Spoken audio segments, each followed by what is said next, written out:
So, ah, andito ako ngayon para mag-practice ng Japanese language. Sa mga basic language lang tayo ng Japanese. O baka naman, 'di ba? Makapagpunta sa Japan. Charis. So, try lang natin ha. So, first is konnichiwa. Watashi no namae wa Mikajin Espore.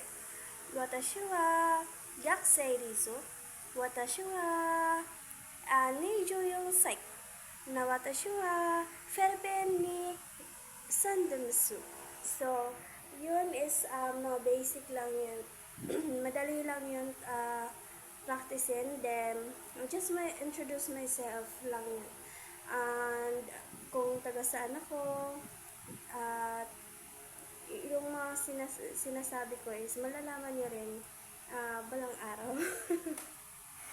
Ano lang, nag-practice lang po. Bye!